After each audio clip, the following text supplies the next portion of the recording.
오늘 우리가 같이 공부할 내용은 마태복음이에요. 우리가 신약성경을 시작한 지 한 몇 주 지났죠. 그래서 구약을 우리가 한 8개월, 9개월, 8개월쯤 공부를 했고, 안 됐나요? 8개월? 하여튼 대충 많이 했고요. 신약성서는 그보다는 좀 짧으니까 빨리 끝날 것 같습니다. 그래서 지난 몇 주간에 걸쳐서 서론적인 얘기를 했어요. 공간복음에 대한 얘기까지 했습니다. 복음서가 4권인데 그 중에 3권은 시놉틱스라고 해서 예수님에 대한 이야기를 같은 관점으로 본다는 뜻으로 공간복음 이렇게 붙입니다. 그 이야기를 우리가 지난주에 했고요. 오늘은 마태복음입니다. 여러분이 가지고 있는 책 348쪽에 해당돼요. 마태복음이라고 해서 있습니다. 마태복음. 예. 마태복음이 몇 장으로 되어 있는지 아시죠? 복음서 중에서 제일 길어요. 몇 장이요? 28장. 상식적으로 좀 생각해 볼까요? 복음서 몇 장씩 있는지. 마태복음 제일 긴 게 28장. 두 번째 있는 게 마가복음이에요. 이거는 제일 짧은데 몇 장이요? 16장. 누가복음은 두 번째로 24장. 요한복음이 세 번째 길이로 21장. 이렇게 되어 있습니다. 그 순서가 보면 마태, 마가, 누가, 요한 이렇게 되어 있죠. 이 순서는 뭐 이렇게 기록된 연대로 추정을 하는 건데 실제적으로 그렇게 추정된 대로 되어 있지는 않죠. 마가복음이 제일 먼저 기록됐고요. 그 다음에 마태와 누가, 그 다음에 요한복음 이렇게 되어 있습니다. 저자도 사실은 몰라요. 마태복음이라고 이름을 붙였잖아요. 그러니까 보통 우리가 마태가 썼다 이렇게 생각하지 않습니까? 근데 마태가 썼다고 이 본문이 이야기하지 않잖아요. 나 마태가 이렇게 쓴다 그런 얘기 하지 않지 않습니까? 그러니까 누가 썼는지 이거를 100% 알지는 못합니다. 이렇게 저렇게 추정을 하는 건데 가장 추정하는 근거 중에 하나는 그 뒤에 세대에 있는 교부들이 그걸 인용하는 거예요. 그러니까 이 마태복음을 인용하면서 이건 이제 마태가 기록한 것으로서 뭐 그렇게 그런 문헌들이 있습니다. 근데 그런 걸 보고 이건 마태가 기록했겠거니 이렇게 추정을 하는 거죠. 뭐 그건 이해가 되시죠? 그건 당연히 그럴 수 있죠. 그리고 이 복음서라고 하는 게 여기서 특별히 이제 권도두고 이제 누가복음의 특징을 말씀드리려고 하다가 누가복음은 이제 사도행전하고 똑같은 저자거든요. 그래서 그건 이제 저자가 거의 밝혀지는 것 같은데 그래도 그 자체 안에 문서 안에 이렇게 있지는 않습니다. 그리고 문서 안에 내가 마태다, 내가 기록했다 그렇다고 해서 또 그게 마태가 쓴 건 아닙니다. 굉장히 복잡해요. 그래서 이렇게 제가 여러 가지 일을 통해서 그거를 이제 저자를 추정하고 있는 겁니다. 가장 중요한 거는 방금 말씀드린 대로 그 후대에 어떤 교부나 이런 사람들이 인용할 때 이거를 마태가 기록한 걸로 인용하는 문헌들이 있으면 마태가 썼을 거다 그래 추정을 하는 거고요. 그게 가장 중요한 증거고 다른 거로는 어떤 문체 이런 걸 보면 이 저자가 누구냐 그런 게 조금씩 나오거든요. 대충 그렇게 찾아갑니다. 근데 어쨌든 100% 누가 썼다 이걸 알 수가 없습니다. 이 마태복음 이게 오늘 공부할 게 길어요. 근데 이거를 우리가 시간 되는 데까지 하는 걸로 다 마치겠습니다. 이걸 또 다음 주에 나눠서 보진 않겠고 내용은 길지만 그냥 오늘 하루에 다 하는 걸로 하겠습니다.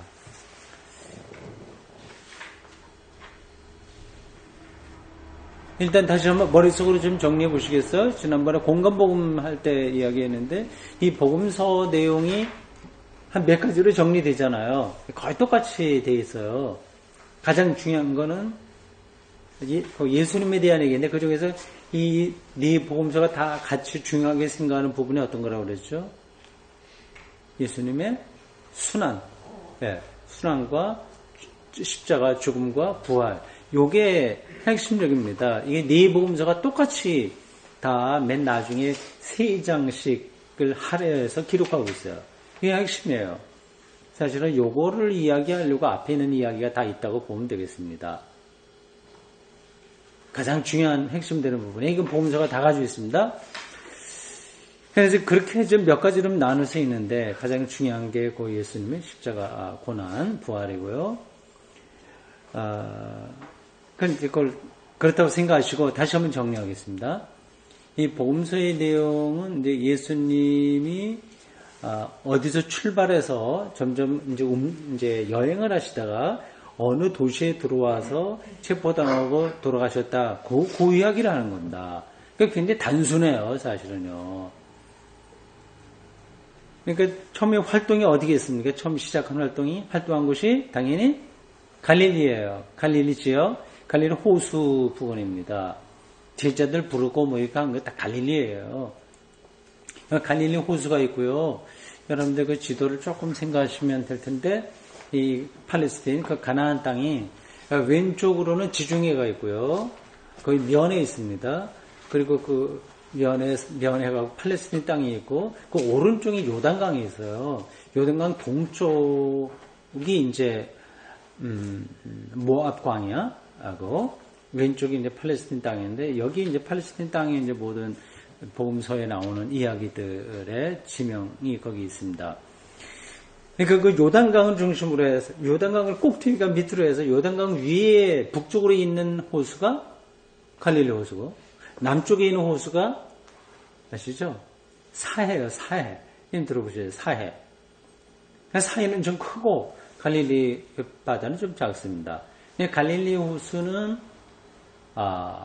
민물이라고 할 수 있고요.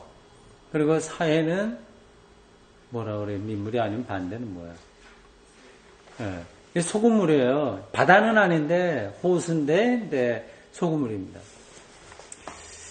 갈릴리 호수에서 쭉 시작하셔갖고 그럼 갈릴리 복음서에는 이 마태복음하고 누가복음에 있는데 갈릴리 활동하기 전에 어떤 이야기도 먼저 있어요. 그걸 예수님이 어릴 때 이야기, 탄생하고 어릴 때 이야기. 이건 마가복음하고 요한복음에 없는 그런 거 있어요.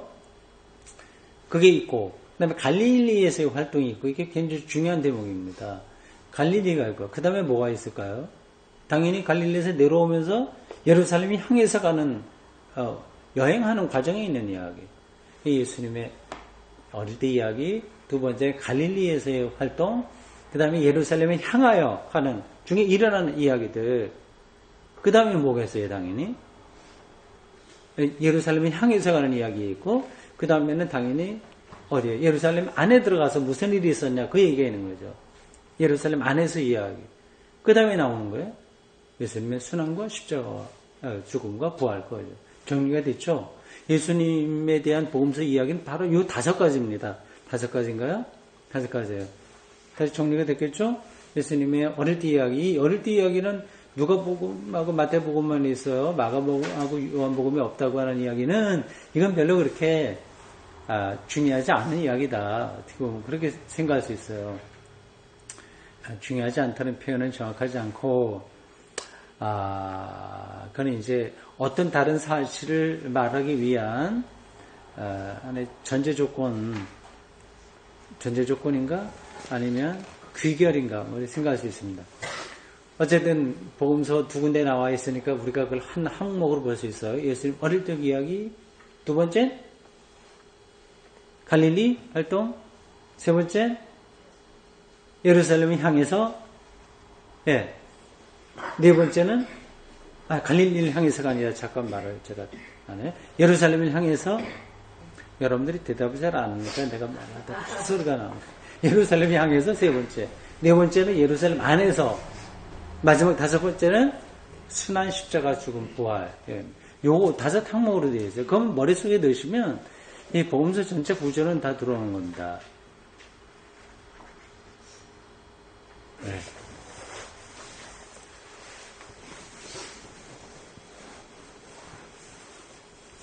여러분들 그 책을 좀 보십시오. 마태복음은 서기 75년에서 90년 사이에 유대인 그리스도교 공동체에서 유래했고 거기서 왔다는 얘기예요. 맞다는 거죠. 유대 그리스도인 회중을 상대로 기록되었다.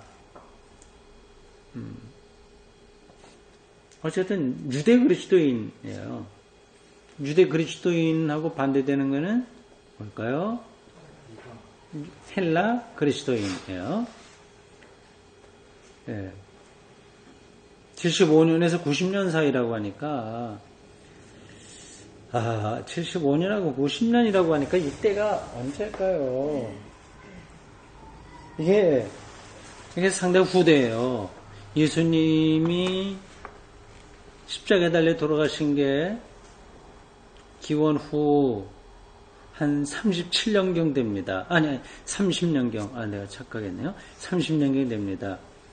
33살로 보통 우리가 생각하는데요. 예수님이 기원전 4년 정도에 출생하셨거든요. 그래서 30년 정도의 기원 후 30년에 십자가에 달려 돌아가신 거로 우리가 알면 되고요. 그러니까 그때부터 계산하면 상당히 후대죠. 근데 여기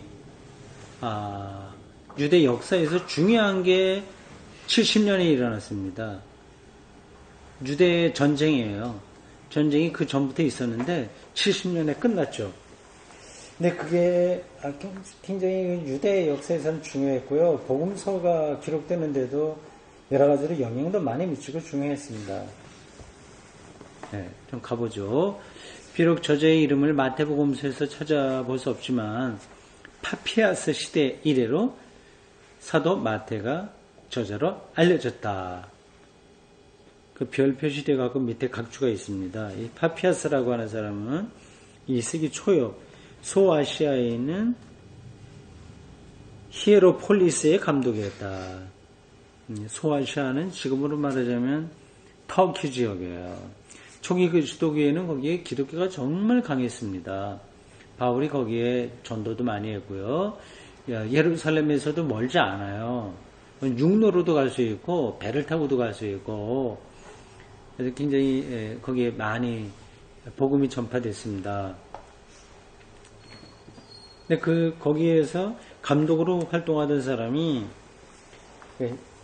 히에로폴리스라고 하는 곳에서 감독으로 활동하던 사람이 이제 이 책을 가리켜서 이제 마태가 썼다. 이제 그런 이야기를 한 거죠. 이 복음서는 특히 그리스도 신앙이 구약과 하나님의 백성과 관련된다고 하는데 특별한 관심이 있다. 그러니까 구약과의 관계예요. 구약이 이제 하나님의 백성이죠. 그러니까 초기 기독교를 구약에 있는 하나님의 백성이라고 하는 개념하고 많이 관련시켜서 설명하려고 하는 겁니다. 왜 그렇게 했겠어요? 이거 당연한 거죠. 이게 유대 그리스도교 공동체에서 유래한 거예요. 그러니까 유대 그리스도교라고 하는 건 이제 유대인들 를 중심으로 한 기독교거든요. 그러니까 당연히 예수님을 믿는 그 신앙을 유대교, 구약, 하나님의 옛 백성하고 연관해서 설명하는 거죠. 예를 들면 많은 구약 인용문에서 유대적 학문을 대표하는 사람들과의 논쟁을 강조하고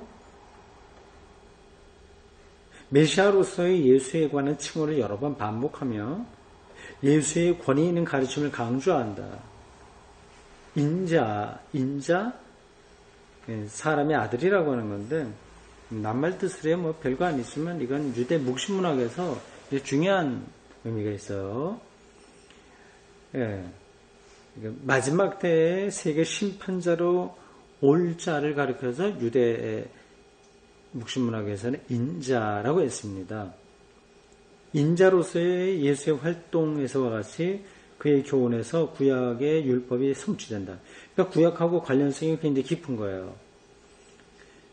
이 마태복음 말고 구약하고 관련성이 많은 신약 문서가 뭔지 아시죠? 지난주에 설교 본문인 히브리서 그런 것들입니다.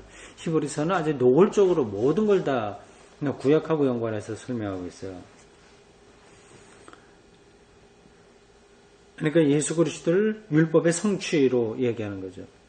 영광 중에 그가 재림하면 세계 역사와 함께 교회의 진행은 심판과 구원으로 성취될 것으로 그때까지 주님은 그의 교회에서 그의 현존을 약속하고 선교 활동을 수행할 것을 명령하며 교회 생활의 질서 확립을 인정한다. 구약의 어떤 개념들을 통해서 이제 마지막 때 완성될 그 세계에 올 때까지 이제 교회를 통해서 하나님의 선교가 이루어져야 된다. 그런 것들을 강조하는 복음서가 곧 마태복음이다. 이렇게 생각하시면 됩니다.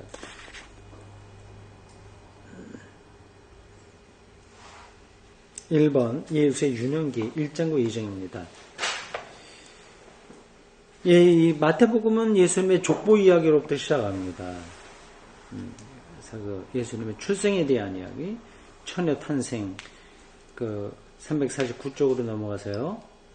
이사야 7장 14절과 이걸 인용하는 거예요. 그래서 예수님의 처녀 탄생을 예언했습니다. 이 원어적으로 보면 이제 처녀라는 뜻보다도 이제 젊은 여자라고 하는 뜻이 있는 건데요. 어쨌든 그게 이제 구약에 있는 이사야서에 있는 그런 것이 예수님의 그리고 정체성 그걸 설명하는 안에 근거로 이제 도입이 되면서 동정녀 이렇게 표현이 된 거죠. 그의 탄생이 이스라엘만이 아니라 전 세계에 큰 변화를 가져올 것이라고 하는 암시는 새로운 왕을 경배하려고 멀리서 온 동방박사들의 이야기에서 나타난다. 이 동방박사 이야기가 다른 복음서에는 없어요. 예수님의 어릴 적 이야기를 말하고 있는 누가복음에는 동방박사가 아니라 목동들에 대한 이야기가 나오죠. 그러니까 여기에 바로 마태복음의 어떤 신학이 담겨 있는 거예요. 그러나 동시에 단 근본적인 주제가 예수의 유년기 이야기에서 시작된다. 말하자면 새 왕이 걸어야 할 길은 순환의 길이라고 하는 것이다. 예수님이 낳고 이 젊은 부부가 마리아하고 요셉이 이집트까지 피신 갔다 오잖아요. 그런 것들이 이제 예수님의 그 순환을 암시하고 있다 얘기하는 거죠. 그러니까 이렇게 어떤 신학적이고 문학적인 그러한 설정이 이미 여기 예수님의 유년기에 대한 이야기에 나오고 있다. 그렇게 보시면 됩니다. 그게 한 대목이고요. 두 번째 대목은 예수님의 갈릴리 활동입니다. 이게 굉장히 길죠. 3장에서 18장까지예요.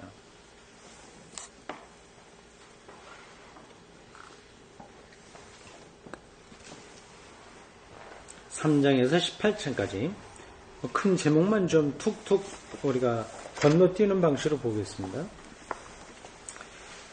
예수님의 공생의 시작 3장 1절에서 4장 25절까지입니다. 예수님의 세례받고 시험받고 갈릴리에서 활동 시작한다 그 얘기죠. 3장에서 4장까지 그 예수님의 공생의 시작이 나오고, 두 번째는 산상설교예요. 유명한 이야기죠. 산상설교. 이걸 왜 산상설교라고 이름을 붙였을까요? 성경 자체가 그 이름을 붙인 건 아니고 나중에 이제 학자들이 이제 그렇게 얘기하면서 교회 전통이 된 겁니다. 산 위에서 설교했다고 하는데 이제 그 본문이 예수님께서 산에 오르사 그런 걸로 시작하기 때문에 산상설교다 얘기합니다. 근데 그게 5장에서 7장까지 있어요. 굉장히 길죠. 많은 이야기 있습니다. 여러분들이 잘 알고 있는 황금률 같은 거 이런 게 다 있어요. 황금률이 뭔지 아시죠? 내가 대접을 받고 받고 싶은 대로 남을 대접하라 이런 것들을 황금률이라고 하는데 이게 산상설교가 복음 중에 복음 중에 복음 그렇게들 이야기합니다. 그러니까 여기에는 예수님의 어떤 그리스도론 고유한 그리스도론이 있는 건 아니고 이거는 굉장히 율법적이면서도 교훈적이고 한 그런 게 많이 있어요. 그래서 이러한 내용들 슈바이처가 그랬나 누가 그랬는지 모르지만 이게 복음 중에 복음이고 이거는 교회 안에서만 아니라 바깥에서도 다 따라갈 만한 그러한 이야기다고 얘기했고요. 그리고 다른 종교인 우리나라에서도 불교 스님인가 누가도 이 산상 설교에서 산상수훈이라고도 얘기합니다. 여기서 아주 크게 감명받았다. 그런 얘기를 하고 있어요. 예, 산상설교입니다. 이게 이제 누가복음에는 평지설교로 나와요. 내용도 조금씩 차이가 있고요. 근데 이 예수님께서 이 5장에서 7장에 이르는 것을 산에 올라가서 한꺼번에 다 이야기했다고 생각하시면 그건 잘못입니다. 이건 예수님이 하셨던 중간중간 여러 가지 이야기들을 나중에 이제 편집해 놓은 거예요. 같이. 근데 이걸 일관성 있는 전체 이야기로 그렇게 생각하시면 좀 곤란합니다. 산상설교의 시작이 이제 팔복 이런 것부터 쭉 나오죠.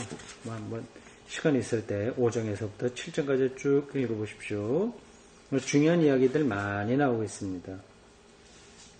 세 번째는 8장에서 9장입니다. 활동하는 메시아 351쪽에 있는 거예요. 본격적으로 활동하시죠. 병고침과 구조사화. 이 낱말 뜻이 이제 좀 약간 낯설어요. 예, 구조, 원래 이제 구해낸다는 뜻입니다. 구해내는 것에 얽힌 이야기. 예, 그렇게 생각하시면 됩니다. 거기 8가지 항목으로 나오죠. 문둥동자, 백부장의 종, 폭풍 진압, 맹인 2사람, 이런 것들이요. 기적적인 이야기들이 많이 나와요. 근데 성경에 나오는 기적에 대해서 여러분들이 그렇게, 그걸 갖다가 하나의 사실적인 걸로 이해하시면 조금 어려워요. 정확하게 이해가 안 되는 겁니다. 거기에는 이제 그 방식을 통해서 하나님이 예수님과 함께 한다고 하는 그 사실을 성서 기자들이 이야기하려고 했던 거예요. 그러니까 이러한 기적적인 거는 고대인들에게는 하등 이상한 게 아닙니다. 지금은 다른, 요즘의 사람들에게 이러한 이야기도 이상하게 들리잖아요. 물 위를 걸었다. 여긴 다른 데 나오나요? 예를 들자면 그런 거 보면은 이상하게 들리는데 고대인들에게는 전혀 이상하지 않았습니다. 일종의 시와 같은 것으로서 하나님 앞에서 하나님을 경험한 사람들의 놀라운 신앙 고백, 그렇게 여러분들이 생각하시면 됩니다. 근데 그러면 기적이 하나도 없었다는 얘기냐 그렇게 생각할 수도 있는데, 하여튼 성서는 기적적인 이야기도 있고요. 근데 지금으로 볼 때는 자연적인 건데 그 당시에는 자연적인 거로 생각한 게 있어요. 근데 어쨌든 중요한 건 기적에 대한 게 아닙니다. 하나님에 대한 경험, 이게 핵심이었어요. 근데 자꾸 성경 읽을 때 기적의 마음을 빼앗기면 이거는 성경을 잘 놓치게 됩니다. 중심을 놓치게 되는 거예요. 그 메시아로서 활동하는 것들이 쭉 나와요. 같은 쪽에 밑에서 셋째 줄 보십시오. 설명하는 부분이에요. 병을 고치심으로써 예수는 자신을 주의 종으로 계시한다. 그러니까 병을 고친다고 하는 사건이 중요한 게 아니라 뭐예요? 예수님이 하나님의 종이라고 하는 게 중요한 거거든요. 이걸 갖다가 그 당시 고대인들의 어떤 글쓰기 방식으로, 그리고 그들의 안목으로 이러한 초자연적인 기적, 이런 것들을 이야기하는 겁니다. 네, 쭉 그렇게 넘어가시면 됩니다.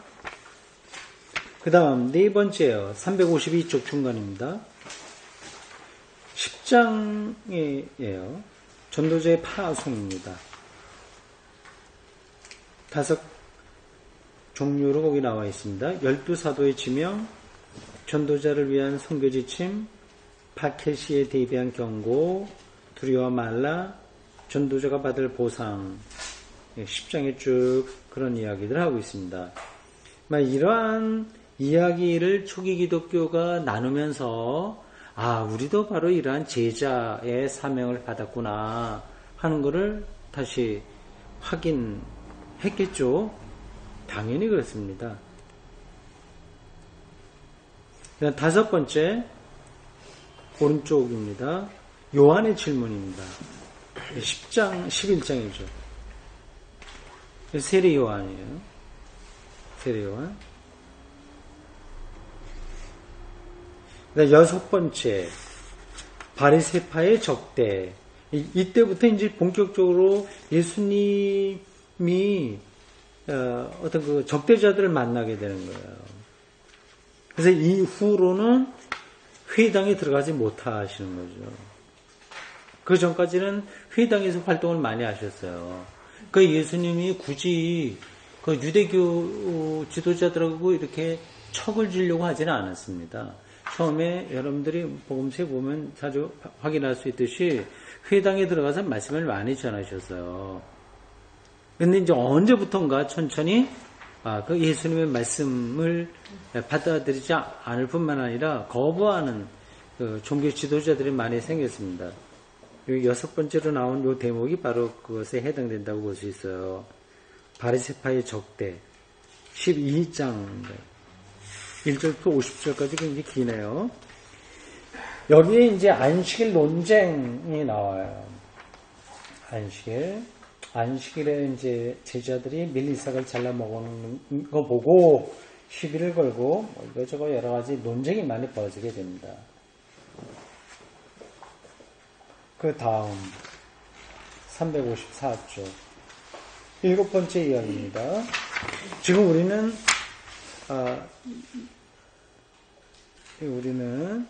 전체로 볼 때 예수님의 갈릴리 활동, 그걸 보고 있는 중이에요. 그 중에서 그 안에서 이제 일곱 번째로서 비유적 강화. 이 강화는 뭐 이렇게 강조한다, 강화한다 그 뜻이 아니라 강의한다는 뜻입니다. 강의하는 말, 예수님은 뭐 가르침 이렇게 생각하시는데요. 근데 비유로서 강의하셨다. 13장에 나옵니다. 여기 이제 여러 가지 비유들이 집중적으로 나오죠. 씨 뿌리는 자의 비유, 또 가라지, 겨자씨, 뭐 등등. 아주 일상적인 그러한 것들을 매개로 해서 하나님 나라의 속성을 설명하고 계십니다.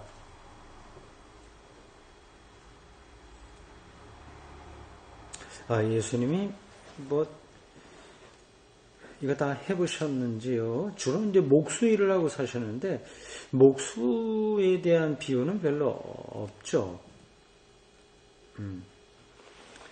그러나 지금 여기 나온 이 비유들은 그냥 그 당시는 농경사회고, 그 갈릴리 호수에서 이제 고기 잡는 것도 많이 볼 수 있으니까 아주 일상적인 거라고 볼 수 있습니다. 그 대목의 설명하는 부분을 좀 볼까요? 이 하나님 나라의 비유인데요.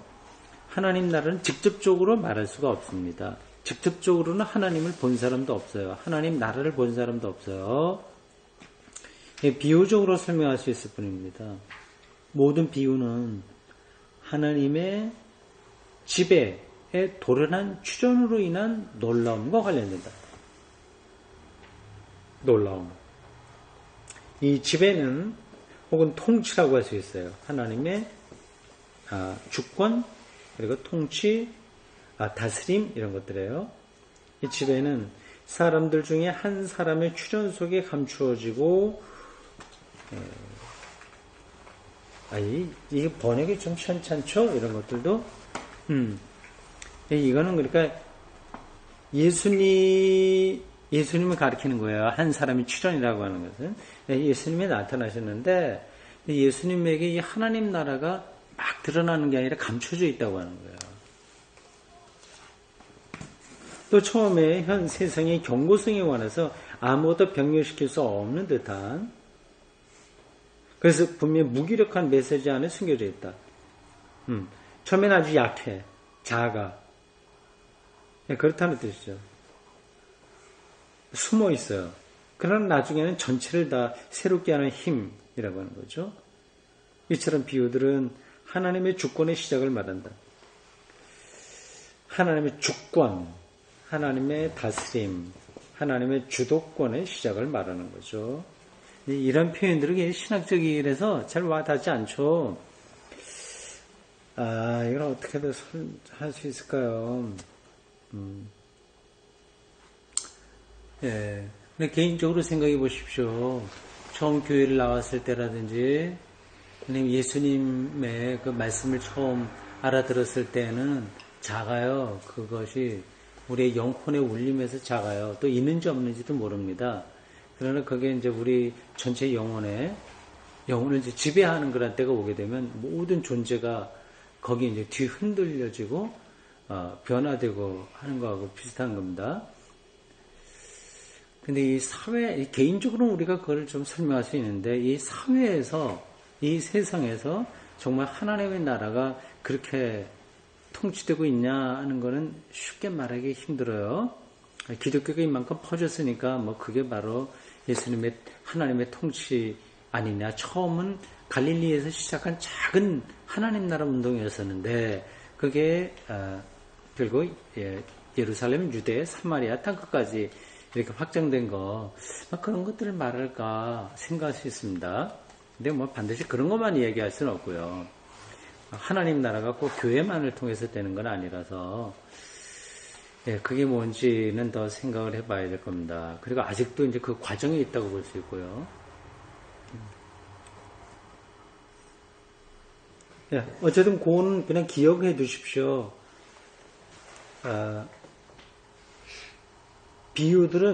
이 비유들이 말하려고 하는 것은 하나님 주권의 시작이에요. 하나님 주권이 시작했다. 그러니까 하나님 나라가 임박했다. 아니, 이미 왔다. 문 앞에 왔다. 이제 그런 걸 하는 거죠. 비유들 자체가 여러모로 이해될 수 있는 것처럼 하나님의 주권 행사가 다방면으로 이해된다. 시작된다. 하나님의 주권은 분명히 현 세계 안에서 발효되기 때문에 누룩이 이제 밀가루를 이렇게 부풀게 하듯이 실제적인 일상생활에서 일어나는 가장 단순한 발생 사건들로 증명될 수 있다. 그런데 일상적인 걸로 설명하는 거죠. 이 비유들의 놀랄만한 특색은 어떤 비유들이요? 예수님이 하신 이 비유들, 예수님이 아주 독특한 방식으로 가르치셨거든요. 그게 하나님 나라에 대한 비유입니다. 이 특색은 결코 신학적이거나 거룩하지 않은 언어로서 무슨 언어예요? 그러니까 이게 일상적인 언어라고 하는 거죠. 겨자씨 뭐 이런 진주, 그물 이런 거 다 일상적인 거잖아요. 하나님의 임박한 통치 뭐 이렇게 하면 이건 신학적인 건데 언어로서 우리의 세계 안에서 활동하시는 하나님의 결정적 행동을 말한다는 그 사실에 있다. 이거 근데 중요한 건데 설명하기가 쉽지 않습니다. 하나님의 결정적인 행동이라고 하는 거죠. 예수님이 그 공생에 의해서 제일 처음 하신 설교도 그거거든요. 회개하라, 하나님 나라가 가까이 왔다고 하는 건 시작했다고 하는 거거든요. 그러니까 그게 예수님 메시지의 가장 특징입니다. 핵심입니다. 뭐 선지자, 예언자들도 하나님 뜻을 좀 전하긴 했는데 하나님 나라를 말하긴 했죠. 그러나 예수님은 여기에 온전히 다 모든 것을 맞췄어요. 하나님 나라요. 하나님 나라. 하나님 나라는 하나님 통치예요. 그건 지배예요. 그러니까 우리 나라 하면 어떤 공간적인 걸 얘기하는데 그렇게 생각하는데 그게 아니라 오심, 다스림, 지배, 주권, 어떤 능력 이런 것들을 하나님 나라라고 이렇게 말하는 겁니다. 그걸 이제 예수님은 거기에 이제 자기 온 실존을 다 넣었고요. 이미 그게 자기에게 왔다고 하는 것을 절감하신 거고, 그래서 그 차원에서 어떤 차원이요? 하나님 나라의 다스림, 하나님 통치, 하나님 주권이라고 하는 차원. 그러니까 여기는 뭐 총독 이런 주권이 아니라 하나님의 주권이니까 예수님은 그 안에서 가르치시고 행동하셨어요. 그래서 어떤 사람에게도 네 죄가 용서받다 이렇게 얘기할 수 있었습니다. 그것 때문에 이제 오해를 많이 받은 건데, 그러니까 하나님 나라가 하나님의 통치가 시작됐을 때 일어난 어떤 사건들을 예수님이 선포하고 하신 거죠. 그러니까 용서받는 거 이것이 하나님 통치에서 일어나는 거 아니겠어요? 그 당시에는 이제 장애인들이 다 죄라고 생각했거든요. 이제 죄 없다, 용서받았다, 과감하게 이제 그걸 선포한 거죠. 이제 그게 이제 종교적인 기득권을 가진 그 사람들하고 충돌이 돼갖고 결국은 십자가에 달려 돌아가신 겁니다. 결국은. 근데 지금 중요한 대목이라서 조금 얘기를 좀 말씀드렸는데 전달이 되는지 모르겠습니다. 기억하십시오. 8번째, 세례 요한의 처형과 순환 예고. 왜 좀 기네요. 14장에서 18장까지 있습니다. 세례 요한의 처형과 순환 예고. 예수님이 자기가 이제 고난받는다고 하는 것, 순환받는다고 하는 것을 몇 번이나 말씀하세요? 3번 말씀하시죠? 쭉 그게 14장에서 18장까지 나옵니다. 그러니까 점점 어려운 상황으로 빠져들어가는 그러한 느낌을 우리가 좀 볼 수 있습니다. 처음에는 족보 이야기로부터 시작해서 예수님의 출생, 그리고 하나님 나라 갈릴리 활동, 그리고 산상수훈 적극적으로 하다가 이제 바리새인들하고 이렇게 충돌이 되고 세례 요한이 또 죽게 되고 예수님의 선구자이잖아요. 죽게 되고 예수님이 자기에게 죽음이 가까이 온다고 하는 걸 느낀 거죠. 그건 어쩔 수 없는 거예요. 그래서 자기가 죽을 수 있다. 근데 그걸 이제 제자들에게 말씀하신 겁니다. 예. 지금까지 이야기한 게 3번째 단락이에요. 2번째 단락이군요. 갈릴리에서 이야기했다. 첫 번째는 예수님의 유년기, 2번째는 예수님의 갈릴리 활동. 크게 3번째는 당연히 이제 예루살렘을 향해서 가는 그 이야기입니다. 19장에서 20장입니다. 그게 8가지 이야기가 나오네요. 결혼과 이혼, 예수의 어린이 축복, 순환 예고가 3번째로 여기 나오는군요. 순환 예고, 여리고 도상의 2 맹인. 요 맹인에 대한 설교를 제가 2주 전에 했나, 그렇죠? 여리고가 예루살렘에서 가깝습니다. 한 20여 킬로 떨어져 있어요. 예루살렘에서 보면 저쪽 예루살렘에서 요단강 쪽으로 한 2시 방향으로 20여 킬로 가면 여리고라고 하는 성이 있어요. 그럼 이제 거의 이 여리고 도성의 2 맹인 사건이 나왔다고 하는 것은 예루살렘에 가까이 왔다고 하는 이야기죠. 그 다음에 크게 4번째로 예루살렘 안에 들어가서 이야기가 21장에서 25장입니다. 점점 예수님의 운명이 예루살렘 안으로 들어간다고 하는 걸 느끼시겠죠? 21장에서 25장이에요. 그게 14개 항목으로 쭉 그 내용이 설명되어 있습니다. 예루살렘 입성으로부터 쭉 나오네요. 14번까지. 그 하나하나는 제가 지금 설명할 필요가 없고요. 여러분들이 나중에 성경을 읽을 때도 요 이야기가 어느 대목이구나 하는 것을 좀 염두에 두시면 전체 흐름을 따라가는데 도움이 될 겁니다. 이게 마태복음 기자가 이거를 생각 없이 막 이렇게 한 게 아니라 어떤 그 신학적인 어떤 편집 의도에 따라서 이런 이야기를 다 정리한 겁니다. 그 설명되는 부분 좀 볼까요? 21에서 23장은 예루살렘 입성으로 시작하는데 본질적인 특성으로서 유대인 공동체의 당국자들과 예수가 토론하는 장면이 있다. 그의 상징적인 예루살렘 입성에서 나귀 타고 들어가는 이야기요.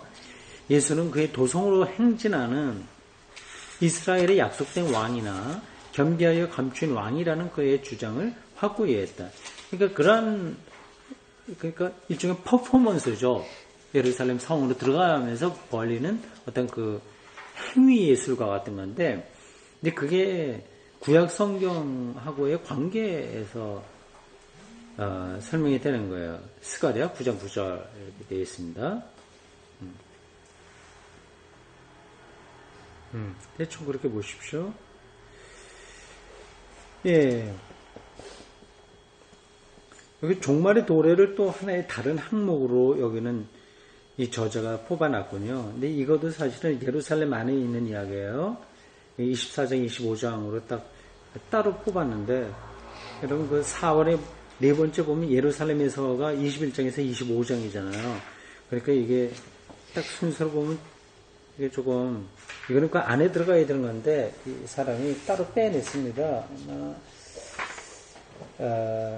좀 중요하다 생각해서 그렇게 한 것 같습니다. 24장에서 25장, 요거는 왠지 특별하냐 하면, 이게 이제 복음서 안에 있는 묵시문학이기 때문에 그렇습니다.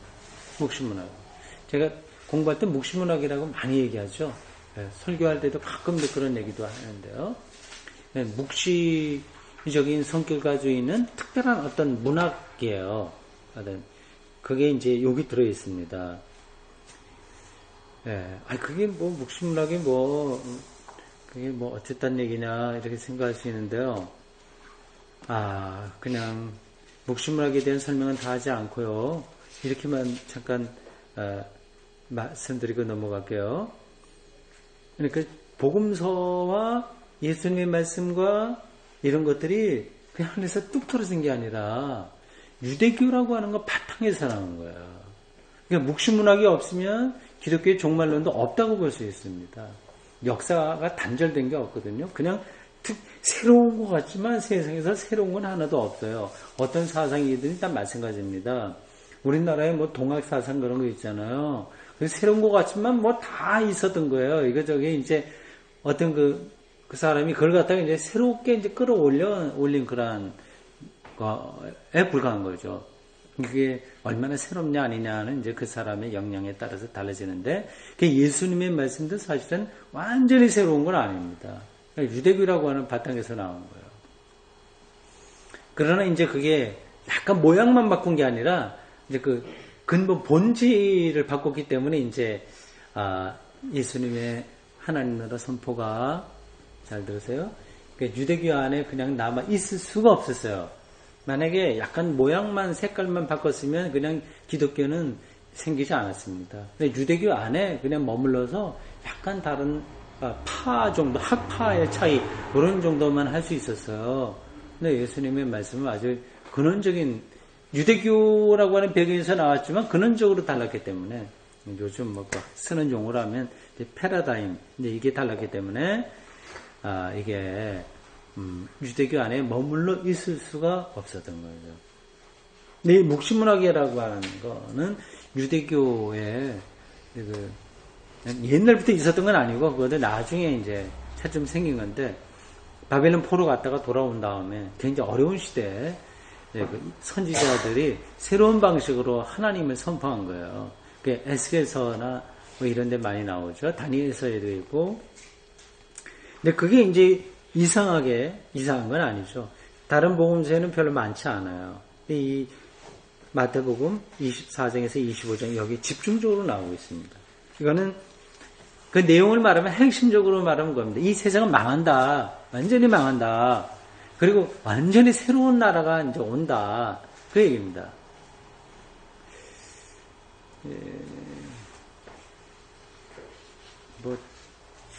특별한 거 아닌 것 같지만 사실은 특별한 겁니다. 쭉 그 이야기가 10가지 항목으로 여기 설명되어 있어요. 10가지 항목. 최후의 심판에 대한 거, 달란트 비유, 열처녀 비유, 이런 것들이 다 묵시문학인 거예요. 그 설명을 잠깐 보겠습니다. 예언자들에게 있어서 심판의 고발과 고지는 결합되듯이 마태복음에서 바리새인과 사두개인이 탄핵 다음에 최후 심판이 고지된다. 몇 줄 더 내려가세요. 이 말씀은 다른 시기에 상이한 정황에서 표현되었으며 따라서 우리가 최후의 일관된 그림을 그 말씀으로부터 구성하려고 하면 그건 잘못이다. 그러니까 지금 여기 나와 있는 10가지 이야기들을 예수님이 차례대로 쭉 했다고 생각하면 안 된다 이거죠. 여기저기 예수님이 하셨던 여러 가지 흩어진 이야기들을 나중에 모은 거예요. 됐고요. 시간이 거의 다 돼서 좀 빨리 정리하겠습니다. 마지막 대목이 이제 6번 되어 있어요. 이건 예수님의 복음서가 말하고 있는 전체 그 구도로 보면은 사실은 5번째라고 해야지 맞아요.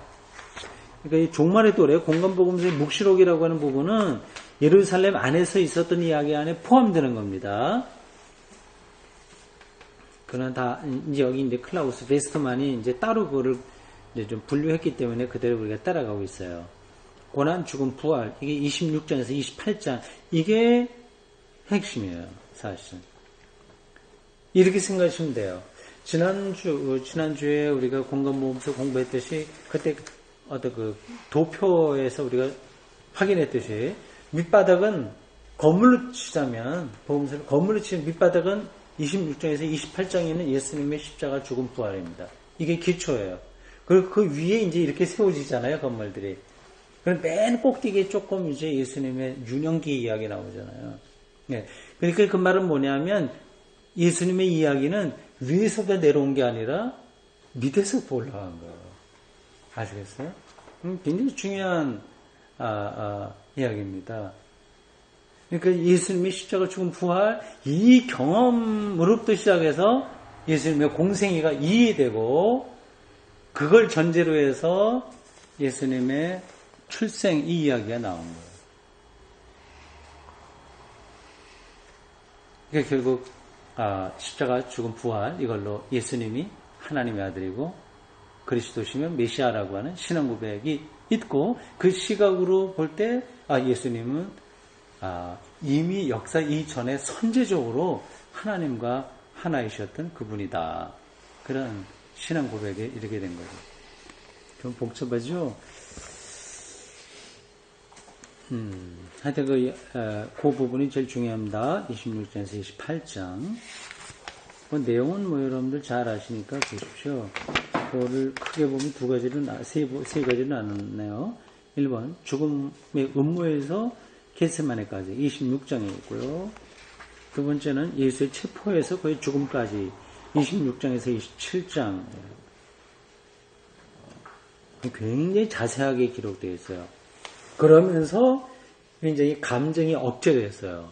글 쓰는 사람이 막 분노해갖고 왜 이럴 수 있냐 그런 거 하나도 없습니다.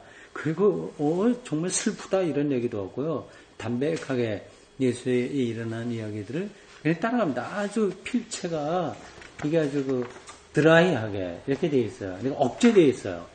어떤 사건들만 따라가고 있어요. 부활 사건도 마찬가지입니다. 세 번째로 빈 무덤과 부활. 이것도 저자의 감정이 전혀 안 들어가 있습니다. 그냥 어떤 일이 어떻게 돼서 어떻게 있었다. 해석도 없어. 그냥 그렇게 해요. 그러니까 자기들이 감당할 수 없는, 그러니까 자기들이 논평할 수 없는 어떤 사건에 부닥친 거예요. 그러니까 그냥 그대로 이야기할 수밖에 없는 거예요.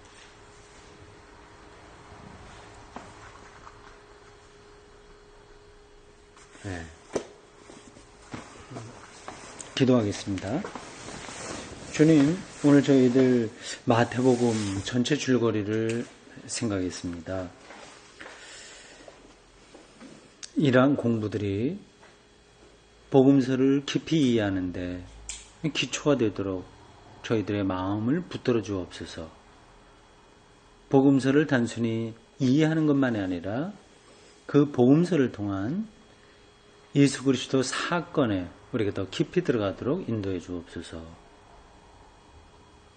주님, 이렇게 귀한 시간 하루에 일소를 멈추고 이렇게 모여서 저희들이 공부했습니다. 짧은 시간이지만, 그리고 한번 지나가는 것 같지만 이러한 시간들이 우리의 영적인 순례에 귀한 영적인 공급과 그리고 훈련이 일어날 수 있는 시간들로 주님 채워주옵소서. 당신의 몸된 교회에 속해 있는 믿음의 식구들 중에 그 자녀들이 이제 내일 수능시험을 앞에 놓고 있는 이들이 있습니다. 하나님께 기도하고 또 마음에 염원을 담고 있습니다. 하나님, 그 청소년들 기억하시고 내일 공부한 것만큼 그리고 하나님의 도우심 가운데 좋은 결과로 시험을 치를 수 있도록 인도해 주옵소서. 우리는 우리 삶의 미래를 알지 못합니다. 모든 것들을 하나님께 맡기오니 하나님께서 선하게 인도해 주옵소서. 예수님의 이름으로 기도드리옵나이다. 아멘. 예, 잠깐 우리 쉬고 질문응답 받겠습니다.